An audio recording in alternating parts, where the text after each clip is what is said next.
ಮಳೆ ಬಾರದೆ ಇದೇ ಪರಿಸ್ಥಿತಿ ಏನಾದರೂ ಮುಂದುವರೆದ್ರೆ ಬೆಂಗಳೂರಿಗೆ ನೀರಿನ ಅಭಾವ ಅದರ ಬಿಸಿ ತಟ್ಟುವಂತ ಎಲ್ಲಾ ಸಾಧ್ಯತೆಗಳಿದೆ.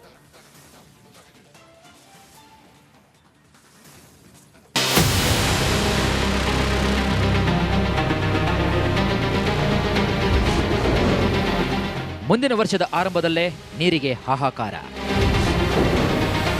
ಜಲಾಶಯದಲ್ಲಿ ನೀರು ತುಂಬದಿದ್ರೆ ಬೆಂಗಳೂರಿಗೆ ಸಂಕಷ್ಟ. ಕುಡಿಯುವ ನೀರಿಗೂ ಅಭಾವ, ಬೆಂಗಳೂರಿಗೆ ಅಪಾಯ. ರಾಜ್ಯದಲ್ಲಿ ಬರದ ಕಾರ್ಮೋಡ ಹೆಚ್ಚಾಗಿದೆ. ನಿರೀಕ್ಷೆಯಷ್ಟು ಜಲಾಶಯಗಳು ತುಂಬಿಲ್ಲ. ಕೃಷಿ ಭೂಮಿಗಳಿಗೆ ನೀರು ಸಿಗ್ತಿಲ್ಲ. ಇದರಿಂದ ರೈತರು ಹೈರಾಣಾಗಿದ್ದಾರೆ. ಸರ್ಕಾರ ಕುಡಿಯುವ ನೀರಿಗೆ ಸಮಸ್ಯೆ ಆಗದಂತೆ ನೋಡಿಕೊಳ್ಳಲು ಸಿದ್ಧತೆಯನ್ನು ನಡೆಸಿದೆ. ಆದರೆ ಸದ್ಯಕ್ಕೆ ಇರೋ ಪರಿಸ್ಥಿತಿ ಹೀಗೆ ಮುಂದುವರೆದರೆ ಹೊಸ ವರ್ಷ ಆರಂಭವಾಗುವಷ್ಟರಲ್ಲೇ ನೀರಿಗೆ ಅಭಾವ ಆಗಲಿದೆ. ಅದರಲ್ಲೂ ಬೆಂಗಳೂರಿಗಂತೂ ಇದು ಭಾರಿ ಹೊಡೆತವನ್ನು ನೀಡಲಿದೆ. ಈಗ ಏನು ಸಮಸ್ಯೆ ಆಗಲ್ಲ. ನಮಗೆ ಸಮಸ್ಯೆ ಯಾವಾಗ ಆಗ್ಬೋದು ಅಂದರೆ ಈ ವರ್ಷ ಅಂದರೆ 26, 27 ಫೆಬ್ರವರಿ, ಮಾರ್ಚ್, ಏಪ್ರಿಲಲ್ಲಿ ಸಮಸ್ಯೆ ಆಗೋ ಚಾನ್ಸ್ ಇರುತ್ತೆ. ನೀರು ಸಾಲದೆ ಬಂದುಬಿಡ್ಬೋದು ಕುಡಿಯೋ ನೀರು. ಬಿಕಾಸ್ ಏನಾಗುತ್ತೆ, ಈ ಒಂದು ವರ್ಷ ನೀರು ನಿಂತಿದ್ದು ಎವಾಪ್ರೇಟ್ ಆಗುತ್ತೆ. ಭೂತಾಯಿ ಕುಡಿತಾರೆ, ಎವಾಪ್ರೇಟ್ ಆಗುತ್ತೆ. ಮಿಕ್ಕಿದ್ದು ನೀರು ಉಳ್ಕೊಂಡಿದ್ದು ಒಂದಿಷ್ಟು ಡೆಡ್ ಸ್ಟೋರೇಜಲ್ಲಿ ಉಳ್ಕೊಂಡ್ಬಿಡುತ್ತೆ.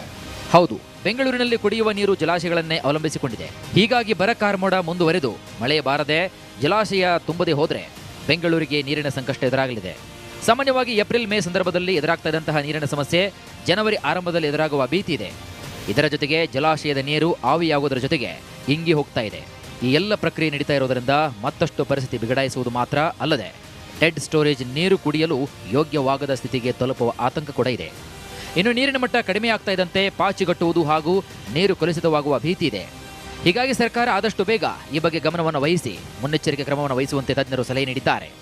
ಮತ್ತು ನಾವು ನೀರು ಕುಡಿತಾನೆ ಇರ್ತೀವಿ, ಒಂದು ವರ್ಷ ಪೂರ್ತಿ ಯೂಸು ಮಾಡಿರ್ತೀವಿ.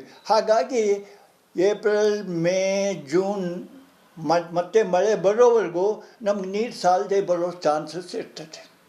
ಹಾಗಾಗಿ ಆವಾಗ ತೊಂದರೆ ಬರ್ತದೆ. ಆವಾಗ ಸರ್ಕಾರ ಅದಕ್ಕೇನಾದರೂ ವ್ಯವಸ್ಥೆ ಈಗಲಿಂದಲೇ ಮಾಡ್ಕೋಬೇಕು. ಯಾಕಂದರೆ ಈಗ ಇನ್ನೂ 8-9 ತಿಂಗಳಿದೆ ನಮ್ಮಲ್ಲಿ. ಆ ನೀರನ್ನ ನಾವು ಉಪಯೋಗಿಸ್ಬೇಕು. ಅದಕ್ಕೆ ಪರ್ಯಾಯ ಏನು ಎಂಬುದು ಸರ್ಕಾರ ಮೊದಲು ಮಾಡಬೇಕು. ಒಟ್ನಲ್ಲಿ ಸರ್ಕಾರವು ಎಚ್ಚರದ ಹೆಜ್ಜೆಯನ್ನು ಇಡದೆ ಹೋದರೆ ಬೆಂಗಳೂರು ಹೊಸ ವರ್ಷದ ಆರಂಭದಲ್ಲೇ ಬೆಂಗಳೂರಿನ ಜನತೆ ಬಾಯಾರಿಕೆಯಾಗುವುದಂತೂ ಸುಳ್ಳಲ್ಲ.